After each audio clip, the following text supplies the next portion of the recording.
ಇದು ನಿನ್ನೆಯ ವ್ಲಾಗ್, ಅಂದರೆ ಭಾನುವಾರದ ವ್ಲಾಗ್.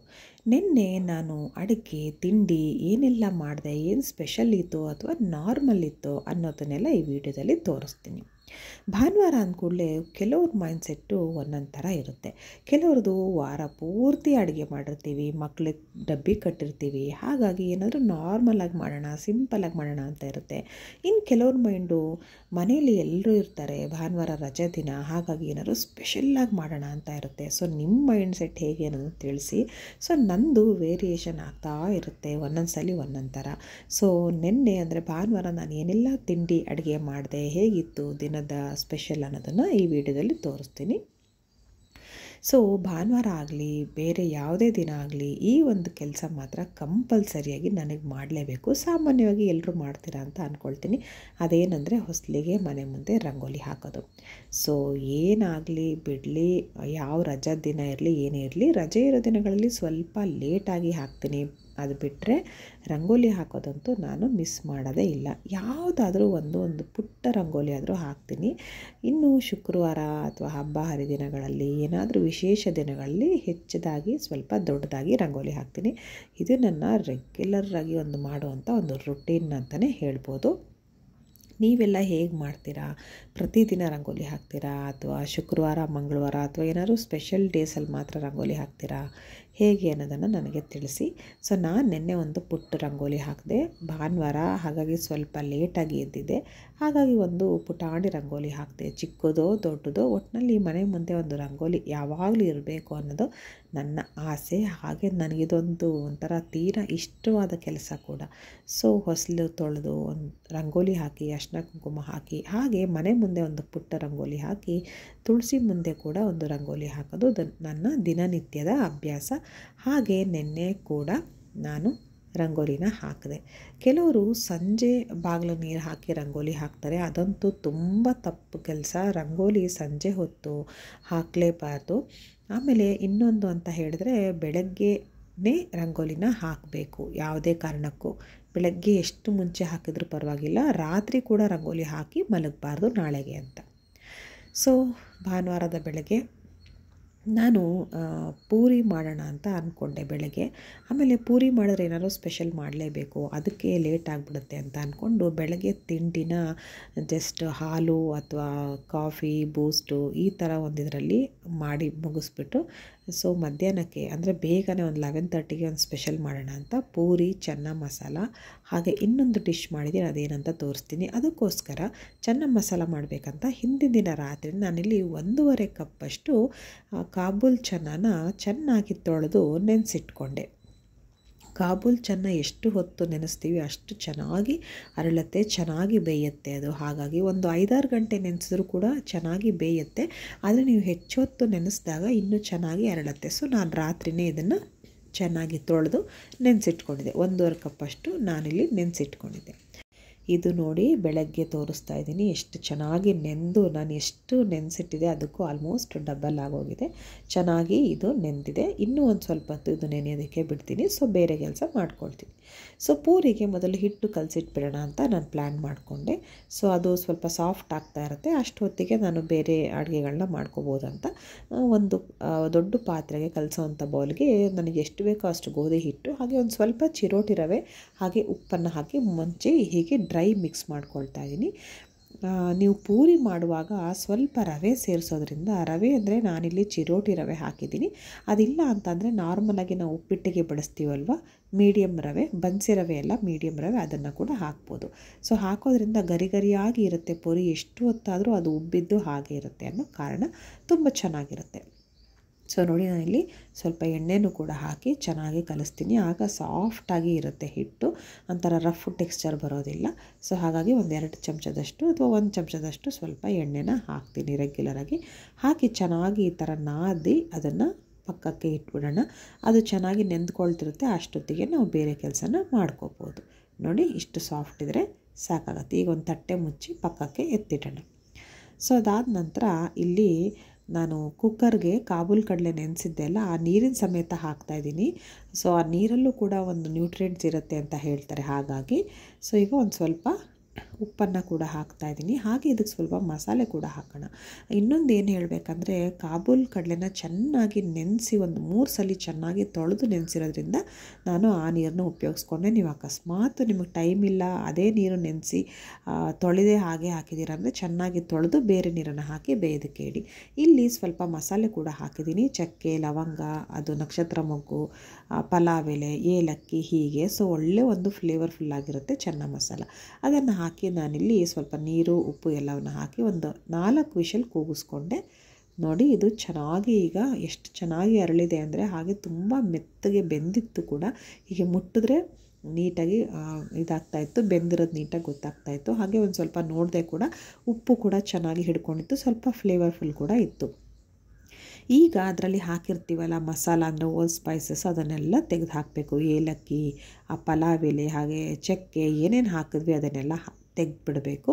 ಅದರ ಫ್ಲೇವರ್ ಮಾತ್ರ ಅದರಲ್ಲಿ ಬಿಟ್ಕೊಂಡಿರುತ್ತೆ. ಆ ನೀರನ್ನು ಕೂಡ ನಾವು ಯೂಸ್ ಮಾಡ್ಕೊಳ್ತೀವಿ. ಹಾಗಾಗಿ ಸೊ ಇನ್ನೊಂದು ಲವಂಗ ಮಿಸ್ ಆಯಿತು. ಸೊ ಆಮೇಲೆ ತೆಗಿಯೋಣ ಅಂತ ನಾನು ಹುಡುಕ್ದೆ, ಸಿಕ್ಕಲಿಲ್ಲ. ಸೊ ಅದು ಬಿಟ್ಟು ಇನ್ನೆಲ್ಲ ಚಕ್ಕೆ ಉಳಿದಿದ್ದು, ಅದು ನಕ್ಷತ್ರ ಮೊಗ್ಗು, ಅದು ಎಲ್ಲ ಸಿಕ್ತು. ಎಲ್ಲವನ್ನು ತೆಗೆದೆ. ಸೊ ನಾವು ಕಡಲೆಕಾಳನ್ನ ಬೇಯಿಸುವಾಗ, ಕಾಬೂಲ್ ಕಡಲೆ ಬೇಯಿಸುವಾಗ ನೀರನ್ನು ಎಷ್ಟು ಬೇಕೋ ಅಷ್ಟು ಮಾತ್ರ ಹಾಕಬೇಕಂದ್ರೆ, ಕಡಲೆಕಾಳು ಅಂದರೆ ಚೆನ್ನಾಗಿ ಮುಚ್ಚಿ ಒಂದು ಸ್ವಲ್ಪ ಇದ್ದರೆ ಸಾಕಾಗುತ್ತೆ. ಸೊ ಈಗ ಪಲಾವ್ ಕೂಡ ಮಾಡೋಣ ಜೊತೆಗೆ ಅಂತ ಹೇಳಿ ತರಕಾರಿ ಎಲ್ಲ ತೊಳೆದು ಹೆಚ್ಚಿಟ್ಕೊಂಡು ಒಂದು ಮಿಕ್ಸಿ ಜಾರ್ಗೆ ಪುದೀನ, ಕೊತ್ತಂಬರಿ, ಹಾಗೆ ಒಂದು ಸ್ವಲ್ಪ ಬೆಳ್ಳುಳ್ಳಿ, ಹಾಗೆ ಒಂದು ಸ್ವಲ್ಪ ಶುಂಠಿ, ಹಾಗೆ ಹಸಿಮೆಣಸಿನ್ಕಾಯಿ, ಆಮೇಲೆ ಈಗ ಚೆನ್ನ ಮಸಾಲ ಮಾಡೋಕ್ಕೆ ಅಂತ ಕಾಬೂಲ್ ಕಡಲೆಗೆ ಹಾಕಿದ್ನಲ್ಲ ಮಸಾಲೆ, ಓಲ್ ಸ್ಪೈಸಸ್, ಅದನ್ನು ಕೂಡ ಹಾಕಿ ನುಣ್ಣಗೆ ರುಬ್ಬಿಟ್ಕೊಂಡೆ. ಸೊ ಈಗ ಒಂದು ಕುಕ್ಕರ್ಗೆ ಒಂದು ಸ್ವಲ್ಪ ಎಣ್ಣೆ, ಹಾಗೆ ಇದಕ್ಕೂ ಕೂಡ ಓಲ್ ಸ್ಪೈಸಸ್ ಎಲ್ಲ ಹಾಕಿದೆ. ಒಂದು ಸಿಂಪಲ್ಲಾಗಿ ಪಲಾವ್ ಮಾಡೋಣ ಇದ್ರ ಜೊತೆಗೆ, ಚೆನ್ನಾಗಿರುತ್ತೆ ಅಂತ ಹೇಳಿ ಪ್ಲ್ಯಾನ್ ಮಾಡಿ ಇದನ್ನು ಕೂಡ ನಾನಿಲ್ಲಿ ರೆಡಿ ಮಾಡ್ತಾಯಿದ್ದೀನಿ. ಇದನ್ನು ಸ್ವಲ್ಪ ಎಣ್ಣೆನಲ್ಲಿ ಚೆನ್ನಾಗಿ ಹುರ್ಕೊಳ್ಳಿ. ಈಗ ಪಲಾವ್ಗೆ ರುಬ್ಬಿರೋ ಮಿಶ್ರಣನ ಹಾಕ್ಕೊಳ್ಳಿ. ಇದು ಸ್ವಲ್ಪ ನೀರಾಗೋಯಿತು. ಅದು ಮಧ್ಯದ್ದು ಮೀಡಿಯಮ್ ಸೈಜ್ ಮಿಕ್ಸಿ ಜಾರ್ ಸ್ವಲ್ಪ ಪ್ರಾಬ್ಲಮ್ ಇತ್ತು ಅಂತ ಹೇಳಿ ದೊಡ್ಡ ಜಾರಲ್ಲಿ ರುಬ್ಕೊಂಡೆ. ಅದು ಸ್ವಲ್ಪ ಹಾಕಿದ್ರೆ ಆಗಲ್ವಲ್ಲ, ಸೊ ಹಾಗಾಗಿ ಸ್ವಲ್ಪ ನೀರು ಹೆಚ್ಚಾಗಿ ಈ ರೀತಿ ನೀರಾಯಿತು. ಸೊ ನೋ ಪ್ರಾಬ್ಲಮ್, ಸ್ವಲ್ಪ ಜಾಸ್ತಿ ಹೊತ್ತು ಬಿಸಿ ಮಾಡಿದ್ರೆ ನೀರಿನ ಅಂಶ ಎಲ್ಲ ಹೋಗುತ್ತೆ. ನೋಡಿ, ಈ ಥರ ಆಗ್ತಾಯಿದೆ. ಇದು ಒಳ್ಳೆ ಘಮ ಬರ್ತಾ ಇತ್ತು ಗೊತ್ತಾ. ನೋಡಿ, ಈ ರೀತಿ ಆಗಬೇಕು. ಸ್ವಲ್ಪ ಎಣ್ಣೆ ಎಲ್ಲ ಬಿಟ್ಕೊಳ್ತಾ ಬರಬೇಕು. ಹಾಗೆ ಬಣ್ಣ ಕೂಡ ಬದಲಾಗಿರುತ್ತೆ. ಈ ಒಂದು ಹಂತದಲ್ಲಿ ಇದಕ್ಕೆ ನಾನು ಹೆಚ್ಚಿಟ್ಕೊಂಡಿರ್ತೀನಲ್ಲ ಆ ತರಕಾರಿನೆಲ್ಲ ಹಾಕ್ಕೊಳ್ತಾ ಇದ್ದೀನಿ. ಇದನ್ನು ಕೂಡ ಈಗ ಚೆನ್ನಾಗಿ ಮಿಕ್ಸ್ ಮಾಡಬೇಕು. ಆ ಮಸಾಲ ಜೊತೆ, ಆ ಎಣ್ಣೆ ಜೊತೆ ಇದು ಚೆನ್ನಾಗಿ ಬೆರೆತ್ಕೋಬೇಕು. ಪೂರ್ತಿ ಇದನ್ನು ಬೇಯೋ ಥರ ಹುರಿಬಾರ್ದು, ಒಂದು ಸ್ವಲ್ಪ ಹುರ್ಕೊಂಡ್ರೆ ಸಾಕಾಗುತ್ತೆ. ಒಟ್ಟಿನಲ್ಲಿ ಚೆನ್ನಾಗಿ ಫ್ರೈ ಮಾಡಬೇಕು. ಇದು ಮೀಡಿಯಮ್ ಉರಿನಲ್ಲೇ ಇರಲಿ. ಈಗ ಹೈ ಫ್ಲೇಮ್ ಇಟ್ಕೋಬೇಡಿ, ಹಾಗೆ ಲೋ ಫ್ಲೇಮ್ ಕೂಡ ಇಟ್ಕೋಬೇಡಿ. ಇದು ನೋಡಿ ಚೆನ್ನಾಗಿ ಮಿಕ್ಸ್ ಮಾಡ್ತಾಯಿದ್ದೀನಿ. ಇದಕ್ಕೆ ಇನ್ನೂ ಯಾವ್ದಾದ್ರು ತರಕಾರಿ ಬೇಕಿದ್ರೂ ನೀವು ಹಾಕ್ಕೋಬೋದು. ನಾನಿಲ್ಲಿ ಬೀನ್ಸ್, ಕ್ಯಾರೆಟ್, ಹಾಗೆ ಆಲೂಗಡ್ಡೆಯನ್ನು ಹಾಕಿದ್ದೀನಿ. ನೋಡಿ, ಇದು ಚೆನ್ನಾಗಿ ಬಿಸಿ ಆಗ್ತಾಯಿದೆ. ಈಗ ರುಚಿಗೆ ಎಷ್ಟು ಬೇಕಂತ ನೋಡಿ ಉಪ್ಪನ್ನು ಕೂಡ ಈ ಟೈಮಲ್ಲೇ ಹಾಕ್ಕೊಂಡ್ರೆ ತರಕಾರಿಗೂ ಕೂಡ ಉಪ್ಪು ಚೆನ್ನಾಗಿ ಹಿಡಿಯುತ್ತೆ. ಆಮೇಲೆ ಏನು ಅಕ್ಕಿ ಮತ್ತು ನೀರು ಹಾಕ್ತೀವಿ ಅದಕ್ಕೂ ಕೂಡ ಉಪ್ಪಿನಂಶ ಚೆನ್ನಾಗಿ ಹಿಡಿಯುತ್ತೆ. ಸೊ ಉಪ್ಪನ್ನು ಕೂಡ ಹಾಕಿ ಮತ್ತೊಮ್ಮೆ ಇದನ್ನು ಚೆನ್ನಾಗಿ ಕೈಯಾಡಿಸ್ತಾ ಇದ್ದೀನಿ. ಚೆನ್ನಾಗಿ ಇದು ಫ್ರೈ ಆಗ್ತಿದೆ. ಈ ಮಸಾಲೆ ಆಲ್ರೆಡಿ ನಾವು ಚೆನ್ನಾಗಿ ಫ್ರೈ ಮಾಡಿರ್ತೀವಿ. ಅದ್ರ ಜೊತೆ ಈ ತರಕಾರಿ ಹುರಿತಾ ಇರ್ತೀವಲ್ವ, ಮನೆಯೆಲ್ಲ ಘಮ ಘಮ ಅಂತಿರುತ್ತೆ. ಈಗ ಇದಕ್ಕೆ ನಾನು ಮಿಕ್ಸಿ ಜಾರ್ಗೆ ನೀರು ಹಾಕ್ತಾಯಿದ್ದೀನಿ. 1 ಲೋಟದ ಅಕ್ಕಿ ಅಳತೆಗೆ 2 ಲೋಟದಷ್ಟು ನೀರನ್ನು ಇಲ್ಲಿ ನಾನು ಹಾಕ್ತಾಯಿದ್ದೀನಿ. ಸೊ ಆ ರೀತಿ ಅಳತೆ. ಸೊ ಅದನ್ನು ಹಾಕಿ ನೀರನ್ನು ಚೆನ್ನಾಗಿ ಕುದಿಯೋದಕ್ಕೆ ಬಿಡಬೇಕು. ನೀರು ಎಷ್ಟು ಚೆನ್ನಾಗಿ ಕುದ್ರ ಮೇಲೆ ನಾವು ಅಕ್ಕಿನ ಹಾಕ್ತೀವಿ, ಆವಾಗ ಅಕ್ಕಿ ಚೆನ್ನಾಗಿ ಸಾಫ್ಟಾಗಿ, ಅನ್ನ ಚೆನ್ನಾಗಿ ಸಾಫ್ಟಾಗಿ ಬರುತ್ತೆ. ಹಾಗೆ ಅಕ್ಕಿನ ತೊಳೆದು ನಾನಿಲ್ಲಿ ಒಂದು 20 ನಿಮಿಷ ನೆನೆಯೋದಕ್ಕೆ ಬಿಟ್ಟಿದ್ದೆ. ಸೊ ಆ ಅಕ್ಕಿನ ಕೂಡ ಇಲ್ಲಿ ನಾನೀಗ ಹಾಕ್ತಾಯಿದ್ದೀನಿ. ಅಕ್ಕಿ ಹಾಕಿದ ನಂತರ ಅಷ್ಟು ಜೋರಾಗಿ ಮಿಕ್ಸ್ ಮಾಡಬಾರ್ದು, ಸ್ವಲ್ಪ ನಿಧಾನಕ್ಕೆ ಮಿಕ್ಸ್ ಮಾಡಬೇಕು. ಇಲ್ಲ ಅಕ್ಕಿ ನೆನೆಸಿಟ್ಟಿರ್ತೀವಲ್ಲ, ಹಾಗಾಗಿ ಒಡೆಯೋ ಚಾನ್ಸಸ್ ಇರುತ್ತೆ. ಸೊ ನೋಡಿ, ಇದನ್ನು ಚೆನ್ನಾಗಿ ಮಿಕ್ಸ್ ಮಾಡಿ ಕುದಿಯೋದಕ್ಕೆ ಬಿಡಬೇಕು. ಇದು ಕೂಡ ಚೆನ್ನಾಗಿ ಕುದಿಬೇಕು. ಅಲ್ಲಿವರೆಗೂ ನೀವು ಕುಕ್ಕರ್ ಲಿಡ್ನ ಕ್ಲೋಸ್ ಮಾಡಬಾರ್ದು. ಹಾಗೆ ಮಾಡೋದ್ರಿಂದ ಏನಾಗುತ್ತೆ, ಕೆಲವು ಸತಿ ತಳ ಸೀದ್ಬಿಡುತ್ತೆ. ಇಲ್ಲ ಅಂತಂದರೆ ಅನ್ನ ಚೆನ್ನಾಗಿ ಆಗೋದಿಲ್ಲ, ಚೆನ್ನಾಗಿ ಬೇಯೋದಿಲ್ಲ. ಹಾಗೆ ಕಾಳು ಹಾಗೆ ಉಳ್ಕೊಂಬಿಡುತ್ತೆ. ನೋಡಿ, ಈಗ ಚೆನ್ನಾಗಿ ಕುದೀತಾ ಇದೆ. ಈ ಟೈಮಲ್ಲಿ ಲಿಡ್ಡನ್ನು ಕ್ಲೋಸ್ ಮಾಡಿ 2 ವಿಷಲ್ ಬರ್ಸ್ಕೊಳ್ತೀನಿ ಅಷ್ಟೇ. ಸೊ ಈಗ ಚೆನ್ನ ಮಸಾಲ ರೆಡಿ ಮಾಡ್ಕೊಳ್ಳೋಣ. ಒಂದು ಬಾಣಲಿ ಅಥವಾ ಪ್ಯಾನ್ಗೆ ಸ್ವಲ್ಪ ಎಣ್ಣೆನ ಹಾಕ್ಕೊಂಡಿದ್ದೀನಿ, ಹಾಗೆ ಸ್ವಲ್ಪ ಜೀರಿಗೆನ ಹಾಕ್ಕೊಂಡಿದ್ದೀನಿ. ಇದು ಸಣ್ಣ ಉರಿಲೇ ಇರಲಿ. ಜೀರಿಗೆ ಹಾಕಿ ಒಂದು ಸ್ವಲ್ಪ ಫ್ರೈ ಮಾಡಿ ಒಳ್ಳೆ ಘಮ ಬರಬೇಕು. ಆ ಒಂದು ರೀತಿಯಲ್ಲಿ ಇದನ್ನು ಫ್ರೈ ಮಾಡ್ಕೊಳ್ಳಿ. ಈ ಕಡೆ ಒಂದು ಪುಟ್ಟ ಮಿಕ್ಸಿ ಜಾರ್ಗೆ ಈರುಳ್ಳಿನ ಹಾಕಿ ರುಬ್ಬೋದಕ್ಕೆ. ಈರುಳ್ಳಿ ಜೊತೆಗೆ ಇನ್ನೇನು ಹಾಕಬೇಕಂದ್ರೆ ಮೇಯ್ನಾಗಿ ಇದೆಲ್ಲ ಮಿಸ್ ಮಾಡಲೇಬಾರ್ದು ಚೆನ್ನ ಮಸಾಲಾಗೆ. ಈರುಳ್ಳಿ, ಹಾಗೆ ಒಂದು ಸ್ವಲ್ಪ ಬೆಳ್ಳುಳ್ಳಿ, ಹಾಗೆ ಸ್ವಲ್ಪ ಶುಂಠಿ ಇಷ್ಟನ್ನು ಹಾಕಿ, ನೀರು ಹಾಕೋದು ಬೇಡ, ಈರುಳ್ಳಿ ನೀರಿನ ಅಂಶ ಇರುತ್ತೆ, ಅದನ್ನು ಕೂಡ ಚೆನ್ನಾಗಿ ರುಬ್ಕೊಂಡು ಅದನ್ನು ಈಗ ಒಗ್ಗರಣೆಗೆ ಹಾಕ್ಕೊಳ್ಳೋಣ. ಇದನ್ನು ಕೂಡ ಚೆನ್ನಾಗಿ ಫ್ರೈ ಮಾಡಬೇಕು. ಎಲ್ಲಿವರೆಗಂದ್ರೆ ಅದು ಬಣ್ಣ ಬದಲಾಗಬೇಕು, ಒಳ್ಳೆ ಘಮ ಬರಬೇಕು, ಹಸಿ ಎಲ್ಲ ಪೂರ ಹೋಗಬೇಕು, ಅಲ್ಲಿವರೆಗೂ ಇದನ್ನು ಚೆನ್ನಾಗಿ ನಾವು ಫ್ರೈ ಮಾಡ್ಕೋಬೇಕು. ಯಾಕಂದರೆ ನಾವಿಲ್ಲಿ ಹಸಿದಾಗಿ ನಾವು ಹಾಕಿರ್ತೀವಿ, ಈರುಳ್ಳಿ ಬೇಯಿಸಿರೋದಿಲ್ಲ. ಹಾಗಾಗಿ ಈಗ ಅದೇ ಮಿಕ್ಸಿ ಜಾರ್ಗೆ ಟೊಮೊಟೊನ ಕೂಡ ಹಾಕ್ಕೊಂಡಿದ್ದೀನಿ ಸಣ್ಣದಾಗಿ ಹೆಚ್ಚಿ. ಹಾಗೆ ಕಡಲೆಕಾಳು ಬೇಯಿಸಿರ್ತೀವಲ್ಲ ಚೆನ್ನ, ಕಾಬೂಲ್ ಚೆನ್ನ, ಅದನ್ನು ಕೂಡ ಒಂದೆರಡು ಚಮಚದಷ್ಟು ಹಾಕಿ ಈ ರೀತಿ ರುಬ್ಕೋಬೇಕು. ನೋಡಿ, ಈ ರೀತಿಯಾಗಬೇಕು. ಈಗ ಫ್ರೈ ಆಗಿರೋ ಆನಿಯನ್ ಮಿಕ್ಸರ್ ಜೊತೆಗೆ ಈ ಒಂದು ಟೊಮೆಟೊ ಮತ್ತು ಕಾಬೂಲ್ ಚೆನ್ನಾದು ರುಬ್ಬಿರ್ತೀವಲ್ಲ ಅದನ್ನು ಕೂಡ ಹಾಕಿ ಚೆನ್ನಾಗಿ ಮಿಕ್ಸ್ ಮಾಡ್ತಾ ಫ್ರೈ ಮಾಡಬೇಕು. ಇದೆಲ್ಲ ಇಂಪಾರ್ಟೆಂಟ್ ಸ್ಟೆಪ್ಪು ಈ ಒಂದು ಚೆನ್ನ ಮಸಾಲ ರೆಸಿಪಿಗೆ. ಮಿಸ್ ಮಾಡದೆ ಮಾಡಿ, ಆಗ ರುಚಿ ತುಂಬ ಚೆನ್ನಾಗಿ ಬರುತ್ತೆ. ಈಗ ಲೋ ಟು ಮೀಡಿಯಮ್ ಇಟ್ಕೊಂಡು ಇದನ್ನು ಚೆನ್ನಾಗಿ ಫ್ರೈ ಮಾಡ್ತಾ ಬರಬೇಕು. ಸೊ ಟೊಮೊಟೊ ಹುಳಿ ಜಾಸ್ತಿ ಇರಬಾರ್ದು, ನೋಡ್ಕೊಳ್ಳಿ. ಸೊ ಈಗ ಇದಕ್ಕೆ ಒಂದೊಂದಾಗೆ ಮಸಾಲೆ ಹಾಕೋಣ. ಉಪ್ಪು, ಖಾರದ ಪುಡಿ, ಹಾಗೆ ಒಂದು ಸ್ವಲ್ಪ ಅರಿಶಿನ, ಹಾಗೆ ಇಲ್ಲಿ ನಾನಿಲ್ಲಿ ಚೆನ್ನ ಮಸಾಲ ಪೌಡರ್ನ ತೊಗೊಂಡಿದ್ದೀನಿ, 1 ಚಮಚದಷ್ಟು ಹಾಕ್ಕೊಂಡಿದ್ದೀನಿ. ಈಗ ಇಷ್ಟೇ ಸಾಕಾಗುತ್ತೆ. ಸೊ ಇದನ್ನು ಕೂಡ ಹಾಕಿ ಇದನ್ನು ಚೆನ್ನಾಗಿ ಫ್ರೈ ಮಾಡ್ತಾ ಬರಬೇಕು. ಅದು ಟೊಮೊಟೊ ಹಸಿ ವಾಸನೆ ಎಲ್ಲ ಹೋಗಬೇಕು, ಹಾಗೆ ಆ ಮಸಾಲೆ ಜೊತೆ ಚೆನ್ನಾಗಿ ಹೊಂದ್ಕೋಬೇಕು. ಆ ರೀತಿಯಲ್ಲಿ ಇದನ್ನು ಫ್ರೈ ಮಾಡ್ತಾ ಬರಬೇಕು. ನೋಡಿ, ಈ ರೀತಿ ಫ್ರೈ ಮಾಡ್ತಾ ಇರಬೇಕು. ಅದು ಸ್ವಲ್ಪ ಡ್ರೈ ಆಯಿತು ಅಂತ ಅನಿಸುವಾಗ ಆ ಮಿಕ್ಸಿ ಜಾರ್ಗೆ ಒಂದು ಸ್ವಲ್ಪ 4-5 ಚಮಚ ನೀರನ್ನು ಹಾಕಿ ಅದನ್ನು ಕೂಡ ಇದಕ್ಕೆ ಹಾಕಿ ಚೆನ್ನಾಗಿ ಈ ರೀತಿ ಮಿಕ್ಸ್ ಮಾಡ್ತಾ ಬರಬೇಕು. ಈಗ ಹಸಿ ವಾಸನೆ ಏನಿರುತ್ತೆ ಅದೆಲ್ಲ ಹೋಗ್ತಾ ಬರುತ್ತೆ, ಹಾಗೆ ಮಿಶ್ರಣ ಗಟ್ಟಿ ಕೂಡ ಆಗುತ್ತೆ, ಬಣ್ಣ ಕೂಡ ಚೇಂಜ್ ಆಗ್ತಾ ಬರುತ್ತೆ. ಸೊ ನೋಡಿ, ಈ ರೀತಿ ಈ ಒಂದು ಸ್ಟೇಜ್ ಬಂದ ನಂತರ ನಾವಿಲ್ಲಿ ಬೇಯಿಸಿಟ್ಕೊಂಡಿರ್ತೀವಲ್ಲ ಕಾಬೂಲ್ ಚೆನ್ನ, ಅದು ನೀರಿನ ಸಮೇತವಾಗಿ ಹಾಕ್ಕೋಬೇಕು. ಅದಕ್ಕೆ ನಾವು ಕಾಬೂಲ್ ಚೆನ್ನ ಬೇಯಿಸುವಾಗ ಎಷ್ಟು ಅಗತ್ಯ ಇದೆ ಅಷ್ಟು ಮಾತ್ರ ನೀರನ್ನು ಹಾಕಬೇಕು. ಸೊ ನೋಡಿ, ಇದನ್ನು ಪೂರ್ತಿಯಾಗಿ ಹಾಕಿದ್ದೀನಿ. ಒಂದು ಲವಂಗ ಸಿಕ್ಕಿರಲಿಲ್ಲ ಅಂತ ಹೇಳಿದ್ನಲ್ಲ, ಅದು ಈಗ ಸಿಕ್ಕಿದೆ. ಸೊ ಅದನ್ನು ಕೂಡ ನಾನಿಲ್ಲಿ ತೆಗೆದು ಹಾಕ್ತಾಯಿದ್ದೀನಿ. ಸೊ ನೀರು ನೀವು ಹೆಚ್ಚಿಗೆ ಹಾಕಿಬಿಟ್ರೆ ಏನಾಗುತ್ತೆ, ಅದು ಕೊನೆಗೆ ಗಟ್ಟಿ ಆಗೋದಿಲ್ಲ, ರುಚಿನೇ ಬದಲಾಗ್ಬಿಡುತ್ತೆ. ಸೊ ಹಾಗೆ ನೀರನ್ನ ನೋಡಿಕೊಂಡು ಕಾಬೂಲ್ ಚೆನ್ನ ಬೇಯಿಸೋದಕ್ಕಿಡಿ. ಇಷ್ಟು ನೀರಂತೂ ಖಂಡಿತ ಬೇಕೇ ಬೇಕು, ಅದು ಮಸಾಲೆ ಹೀರ್ಕೊಂಡು ಚೆನ್ನಾಗಿ ಕುದೀತಾ ಗಟ್ಟಿಯಾಗುತ್ತೆ. ಸೊ ಇದನ್ನು ಒಮ್ಮೆ ಚೆನ್ನಾಗಿ ಮಿಕ್ಸ್ ಮಾಡಿ, ನಿಮಗೆ ಉಪ್ಪು ಖಾರ ಏನಾದರೂ ಬೇಕಿದ್ರೆ ಈ ಸಮಯದಲ್ಲಿ ಸೇರಿಸ್ಕೋಬೋದು. ನೋಡಿ, ಇದು ಚೆನ್ನಾಗಿ ಕುದೀತಾ ಇದೆ, ಕಾಳು ಕೂಡ ತುಂಬ ಚೆನ್ನಾಗಿ ಬೆಂದಿದೆ. ಸೊ ಈಗ ಒಳ್ಳೆ ಒಂದು ರುಚಿ ಫ್ಲೇವರ್ಫುಲ್ ಆದಂತಹ ಚೆನ್ನ ಮಸಾಲ ರೆಡಿ ಆಗ್ತಾ ಇದೆ. ನೋಡಿದ್ರಲ್ಲ, ನೋಡ್ತಾ ಎಷ್ಟು ಗಟ್ಟಿ ಆಯ್ತಂತ. ಟೊಮ್ಯಾಟೊ, ಕಾಬೂಲ್ ಚೆನ್ನ ಎಲ್ಲ ರುಬ್ಬಿರ್ತೀವಲ್ಲ, ಹಾಗಾಗಿ ಅದಕ್ಕೊಂದು ಒಳ್ಳೆ ತಿಕ್ನೆಸ್ ಕೊಡ್ತಾ ಹೋಗುತ್ತೆ. ಈ ತಿಕ್ನೆಸ್ ಸಾಕಾಗುತ್ತೆ. ಈಗ ಸಣ್ಣ ಉರಿ ಮಾಡಿಕೊಂಡು ಮತ್ತೆ ಇನ್ನೊಂದು ಸ್ವಲ್ಪ ಚೆನ್ನ ಮಸಾಲ ಪುಡಿನ ಲಾಸ್ಟಲ್ಲಿ ಫ್ಲೇವರ್ಗೋಸ್ಕರ ಹಾಕ್ತಾಯಿದ್ದೀನಿ. ಒಂದು ಸ್ವಲ್ಪ ಹಾಕಿದ್ರೆ ಸಾಕಾಗುತ್ತೆ. ನಿಮಗೆ ರುಚಿ ನೋಡಿ ಇನ್ನೂ ಎಕ್ಸ್ಟ್ರಾ ಫ್ಲೇವರ್ ಬೇಕಾದ್ರದ್ದು ಅನಿಸಿದ್ರೆ ಇನ್ನೊಂದು ಸ್ವಲ್ಪ ಆ್ಯಡ್ ಮಾಡ್ಕೋಬೋದು. ನಿಮ್ಮ ರುಚಿಗೆ ತಕ್ಕನಾಗಿ ಆ್ಯಡ್ ಮಾಡ್ಕೊಳ್ಳಿ. ಸೊ ಇಷ್ಟಾದ ನಂತರ ಇದಕ್ಕೊಂದು ಸ್ವಲ್ಪ ನಿಂಬೆ ರಸನ ಹಿಂಡ್ಕೊಳ್ತಾ ಇದ್ದೀನಿ.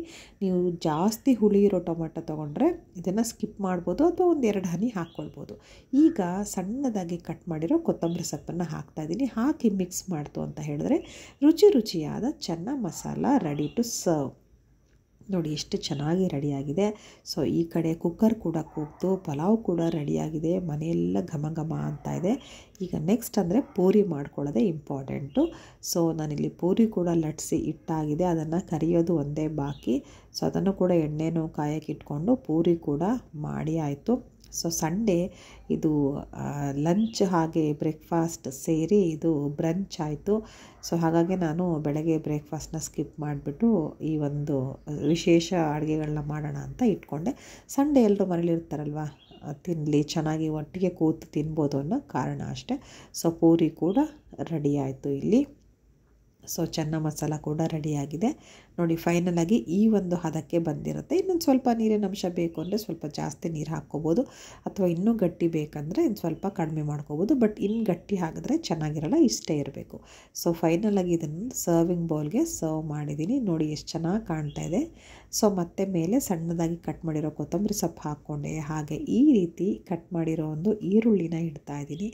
ಸೊ ನೋಡೋಕ್ಕೆ ಚೆನ್ನಾಗಿದ್ದರೆ ಫಸ್ಟು ನಮಗೆ ತಿನ್ನಬೇಕಂತ ಟೆಂಪ್ಟ್ ಆಗುತ್ತೆ, ಸಖತ್ತು ಅಲ್ವಾ? ಸೊ ಅದ್ರ ಮೇಲೆ ಒಂದು ನಿಂಬೆಹಣ್ಣಿನ ಸ್ಲೈಸನ್ನು ಇಟ್ಟಿದ್ದೀನಿ. ನೋಡಿ ಎಷ್ಟು ಚೆನ್ನಾಗಿ ಕಲರ್ಫುಲ್ಲಾಗಿ ಕಾಣ್ತಿದೆ. ನಿಜವಾಗ್ಲೂ ತುಂಬ ಚೆನ್ನಾಗಿ ಬಂತು. ಮನೆಯಲ್ಲಿ ಎಲ್ರಿಗೂ ಕೂಡ ಇಷ್ಟ ಆಯಿತು. ಎಲ್ಲರೂ ಇಷ್ಟಪಟ್ಟು ಖುಷಿಯಾಗಿ ತಿಂದರು. ನೋಡಿ ನೋಡೋಕ್ಕೆ ಎಷ್ಟು ಚೆನ್ನಾಗಿದೆ. ಸೊ ಇಲ್ಲಿ ಚೆನ್ನ ಮಸಾಲ ರೆಡಿಯಾಗಿದೆ. ಹಾಗೆ ಬಿಸಿ ಬಿಸಿಯಾದ ತರಕಾರಿ ಪಲಾವ್ ಕೂಡ ರೆಡಿಯಾಗಿದೆ. ಇದೊಂದು ಸಿಂಪಲ್ ಪಲಾವ್ ನಾನು ಮಾಡಿದ್ದು. ಬೇಗನೆ ಮಾಡ್ಕೋಬೋದು ಲಂಚ್ ಬಾಕ್ಸ್ಗೆ. ಹಾಗೆ ಎಲ್ಲಾದರೂ ಹೋಗಬೇಕಂದ್ರೆ ಏನು ಬೇರೆ ಇಲ್ಲ ಅಂದರೆ ಮಾಡ್ಕೋಬೋದು. ಹಾಗೆ ಇದನ್ನು ಪ್ಲೇನ್ ಪಲಾವ್ ಕೂಡ ಮಾಡ್ಕೊಳ್ಬೋದು. ನೋಡಿ ಎಷ್ಟು ಚೆನ್ನಾಗಿ ಉದುರುದ್ರಾಗಿ ತುಂಬ ಚೆನ್ನಾಗಾಗಿತ್ತು. ಒಳ್ಳೆ ಫ್ಲೇವರ್ಫುಲ್ ಇತ್ತು. ಸೊ ಬಿಸಿ ಬಿಸಿ ಇದ್ದಿದ್ದರಿಂದ ಇನ್ನೂ ರುಚಿ ಹೆಚ್ಚಾಯಿತು. ಇದನ್ನು ಆರಾಮಾಗಿ ನೀವು ಎಷ್ಟು ಬೇಗ ಮಾಡ್ಬೋದು. ತರಕಾರಿ ಇದ್ದರೆ ಸಾಕು, ಮನೇಲಿ ಆರಾಮಾಗಿ ರೆಡಿಯಾಗಿ ಹೋಗುತ್ತೆ. ಹಾಗೆ ಇದ್ರ ಜೊತೆಗೆ ಒಂದು ರಾಯ್ತ ಕೂಡ ಮಾಡಿದೆ. ಅದು ಕೂಡ ಚೆನ್ನಾಗಿ ಬಂದಿತ್ತು ನಿಜವಾಗ್ಲೂ. ಸೊ ಈಗ ತಟ್ಟೆಗೆ ಸರ್ವ್ ಮಾಡ್ಕೊಳ್ಳೋಣ. ಬಿಸಿ ಬಿಸಿಯಾದಂತಹ ಪೂರಿ ಹಾಗೆ ಚೆನ್ನ ಮಸಾಲ ನೋಡಿ ನೋಡೋಕ್ಕೆ ಎಷ್ಟು ಒಂಥರ ಕಲರ್ಫುಲ್ಲಾಗಿ ಕಾಣ್ತಾಯಿದೆ. ಎಷ್ಟು ಚೆನ್ನಾಗಿ ಕಾಣ್ತಾಯಿದೆ ನೋಡೋದಕ್ಕೆ. ಅದು ನೋಡ್ತಾ ಇದ್ದರೆ ತಿನ್ನಬೇಕಂತ ಅನಿಸುತ್ತೆ ಅಲ್ವಾ. ಸೊ ತಟ್ಟೆಗೆ ಚೆನ್ನ ಮಸಾಲ ಹಾಗೆ ಪೂರಿನ ಹಾಕ್ಕೊಂಡಿದ್ದೀನಿ. ಹಾಗೆ ಇನ್ನೇನು ಮಾಡಿದ್ದೀನಿ, ಪಲಾವ್ ಮಾಡಿದ್ದೀನಲ್ವ, ಅದನ್ನು ಕೂಡ ನಾನಿಲ್ಲಿ ಸರ್ವ್ ಮಾಡ್ಕೊಳ್ತಾ ಇದ್ದೀನಿ ಅಟ್ ಎ ಟೈಮ್. ಹಾಗೆ ಕೊನೆಯಲ್ಲಿ ಏನಿತ್ತು ರಾಯ್ತ ಕೂಡ ಮಾಡಿದ್ನಲ್ಲ, ಅದನ್ನು ಕೂಡ ಹಾಕ್ಕೊಳ್ತಾ ಇದ್ದೀನಿ. ಹೀಗಿತ್ತು ನನ್ನ ಸಂಡೆಯ ಬ್ರಂಚ್. ನಿಮ್ಮ ಮನೆಯಲ್ಲೆಲ್ಲ ಏನೇನು ಸ್ಪೆಷಲ್ ಮಾಡಿದ್ರಿ ನೆನ್ನೆ ಅನ್ನೋದನ್ನು ನಂಗೆ ಕಮೆಂಟಲ್ಲಿ ತಿಳಿಸಿ. ನಾನು ಪ್ರತಿ ಸಂಡೇ ಸ್ಪೆಷಲ್ ಮಾಡ್ತೀನಿ ಅಂತಲ್ಲ, ಒಂದೊಂದು ಸಲ ಹೀಗೂ ಕೂಡ ಮಾಡಿರ್ತೀನಿ. Thank you for watching.